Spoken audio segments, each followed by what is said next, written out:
Hello everybody, this is Hira Mariam and you are listening to Journal Knowledge Education for All Authentic Lectures. Today's topic is philosophy and how it affects science. Have a look on the subtopics.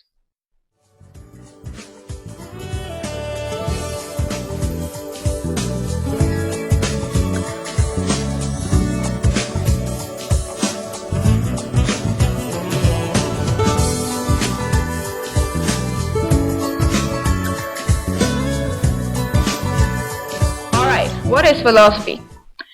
When we talk about philosophy, we are really referring to the thoughts and ideas that began in Asia Minor around 600 BC. The word philosophy comes from the Greek words philo, which means to love, and soph, which means wisdom. So philosophy literally means the love of wisdom.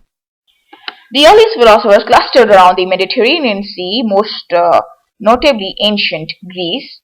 However, activities that we would today associate with modern science were happening all over the world. So ancient people such as the Egyptians and South Americans were observing the sky and making mathematical calculations. The Chinese were doing primitive forms of chemistry with mercury and sulfur experiments, and the American Indians were testing plants for healing disease and sickness, all related to health issues. So today, all of these activities or technologies we would definitely associate with science. Before the 15th century, let me just go back to the history of philosophy. Ideas about science and scientific inventions were largely separate. Philosophers didn't much care for the crafts of inventors, and inventors didn't much care for the lofty ideas of philosophers.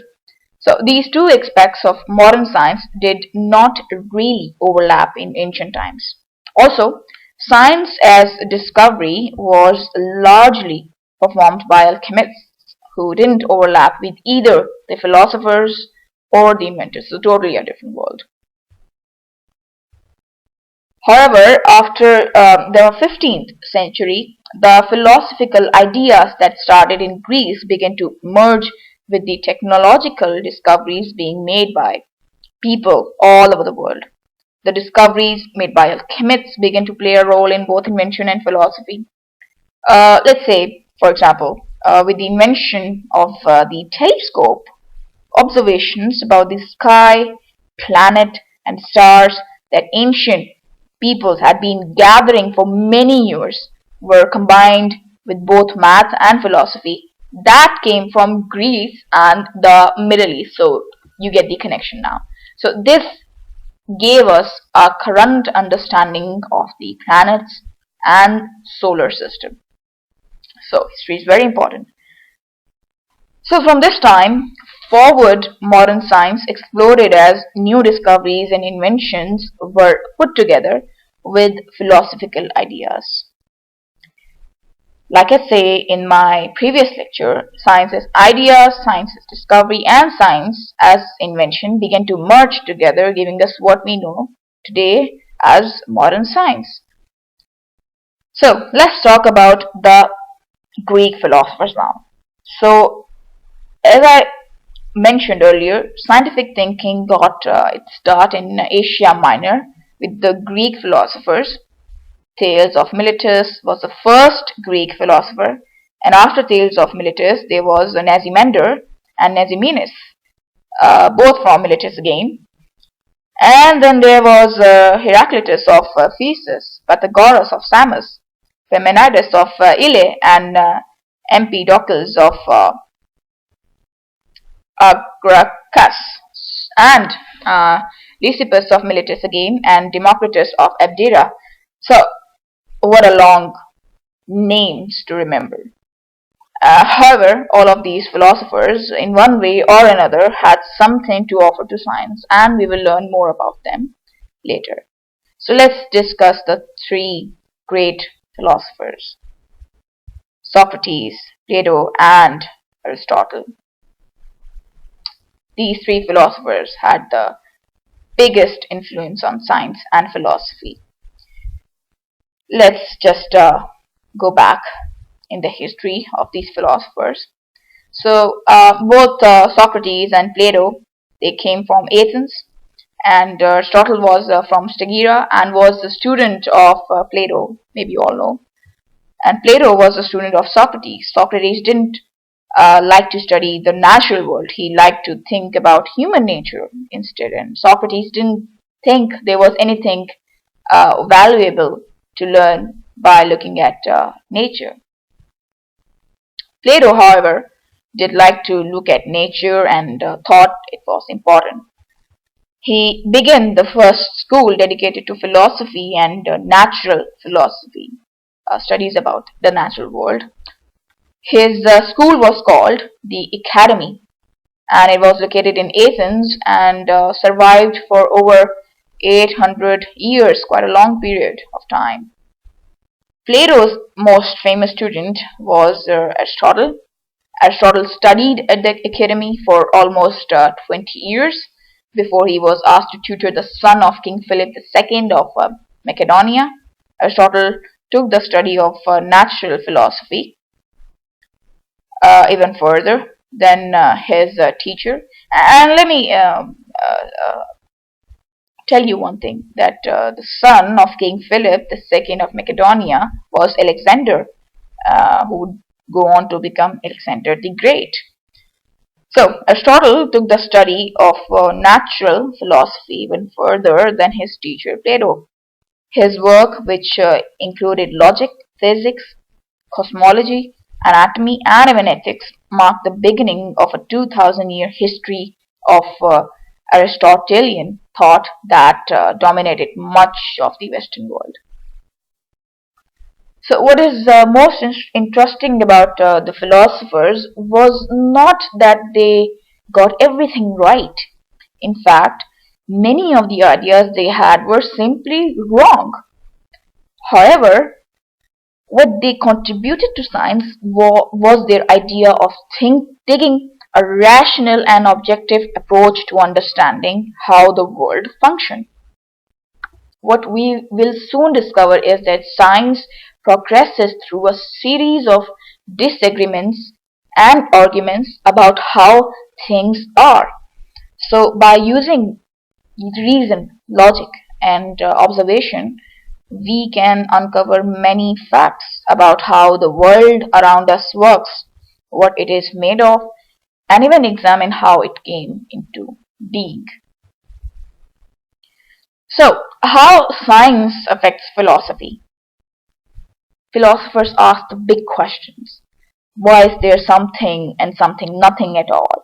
Since we are something, where did we come from? What is the meaning of life? What is life? How is life defined?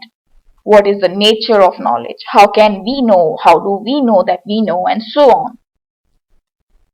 Science, as we have defined it here, is a systematic way of studying the world around us, as I said in my previous lecture also. And scientists collect scientific information, and from that information they draw conclusions about the world we live in. Discussed 8 steps in my previous lecture about observing things first and then then doing arguments on it and then making conclusions. So it's total sum of 8 steps, which leads us to a conclusion from hypothesis to final results. So as scientific information has been collected and understood, some of the questions philosophers debated in the past have changed. We no longer debate about the existence of matter and how matter is composed of atoms. Science has been able to observe and understand some aspects of the nature of matter, like atoms, but other questions like how did the matter get here in the first place are still being debated. So science can affect how we think about the world around us. How philosophy affects science. Let me give you an example. If Democritus, the philosopher, hadn't thought that atoms existed, Dalton, who was a scientist, may not have looked for them. And if Aristotle, a philosopher, hadn't thought that the world might be ordered or that natural laws might exist in an ordered world, Newton, a scientist, may not have looked for them. So philosophy, or how we think about the world around us, can affect the science we do. As our thinking changes, so do the experiments we may perform or the direction we may take in in finding new discoveries. So, arguing philosophers. So we have seen that philosophy got started in Asia Minor around 600 BC with the Thales of Miletus. But have you ever wondered why? Why did these people develop philosophy in the first place? There are several different reasons. One reason that philosophy took off in Greece is that the philosophers liked to argue about everything, especially politics. The Greek philosophers are famous for arguing. It's not funny, this is a fact. And they mostly argued about law and justice, but also about government. They used skills like logic and reason for their arguments, and eventually they started arguing about how nature worked. They used the skills of logic and reason for their arguments about nature, and as a result, scientific thinking. An argument is not justified. Let me make very clear. It means to make clear or prove. So an argument is a discussion where each person tries to prove that they are right about something. You might argue with your brother over those over whose turn it is to have the front seat in your car. And if you were a Greek philosopher, you would use logic and reason to prove your brother that his reasons are flawed, claiming the front seat for yourself. Many people, including scientists and philosophers, are uncomfortable with arguing. They see um, the world in one way and they insist that everyone see the world in the same way and often discourage argument and debate. But argument and debate are healthy for science and philosophy. In fact, they are healthy for everything you want to debate on. So, science and ways of thinking about and interpreting science need to be continually challenged since many new scientific discoveries come from challenging previous scientific conclusions. So, in this lecture, you've learned about the differing philosophical ideas that shaped our current scientific thinking, and you've also learned about the arguments that philosophers and scientists uh, had over the several thousands of years as we've been trying to understand the world around us. So, thank you for listening to this lecture. Hope I see you in the next video.